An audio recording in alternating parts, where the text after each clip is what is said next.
Residence എന്ന് പറയുമ്പോൾ അത് വെളിയിൽ ഉപയോഗിച്ചിട്ടുള്ള ഒരാൾ 3 വർഷം ഉപയോഗിച്ചിട്ടായിരിക്കണം. അത് കഴിഞ്ഞ് ട്രാൻസ്ഫർ ചെയ്ത് ഇവിടെ വരുമ്പോൾ അയാൾക്ക് 160% ഡ്യൂട്ടി അടച്ച് കൊണ്ടുവരാവുന്ന ഒരു ഫെസിലിറ്റിയാണ്.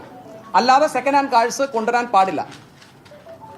ഈ സംഘം ഭൂട്ടാനിൽ നിന്ന് ഭൂട്ടാനിലേക്ക് വണ്ടികൾ ആദ്യം എത്തിച്ചതിന് ശേഷം ഹൈ എൻഡ് കാഴ്സ്, വളരെ വില കൂടിയ കാറുകൾ അവിടെ നിന്ന് പല വഴിയായി ഇന്ത്യയിലേക്ക് കടത്തിക്കൊണ്ടുവരികയായിരുന്നു.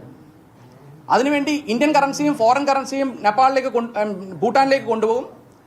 അവിടെ നിന്ന് ഒന്നുകിൽ CKD കണ്ടീഷൻ, അതായത് കംപ്ലീറ്റ്ലി നോക്ക് ഡൗൺ ആയിട്ടുള്ള രീതിയിലോ, അതായത് പാർട്സ് ആയിട്ട്, അല്ലെങ്കിൽ വണ്ടികൾ വരുന്ന വലിയ കണ്ടെയ്നറുകളുണ്ട്, ആ കണ്ടെയ്നറുകളിലോ അല്ലാതെ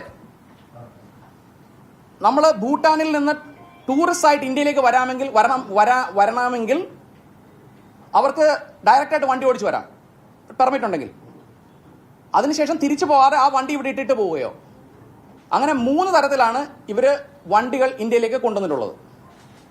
അപ്പോൾ ഈ വണ്ടികൾ ഇവിടെ കൊണ്ടുവന്നതിന് ശേഷം വളരെ ശ്രദ്ധിച്ച്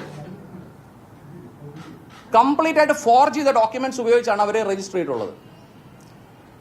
പ്രധാനമായിട്ടും നമ്മുടെ വളരെ ഇമ്പോർട്ടൻ്റ് എന്ന് നമ്മൾ വിശ്വസിക്കുന്ന നമ്മുടെ ഇന്ത്യൻ ആർമിയുടെ, നമ്മുടെ എംബസികളുടെ, അമേരിക്കൻ എംബസിയുടെ പേരും സീലും അവരുടെ ഇൻസിഗ്നയും ഫോർജ് ചെയ്ത് ആ ഡോക്യുമെന്റ്സ് ഉണ്ടാക്കി ആണ് ഈ വണ്ടികളെല്ലാം പലതരത്തും രജിസ്റ്റർ ചെയ്തിട്ടുള്ളത്.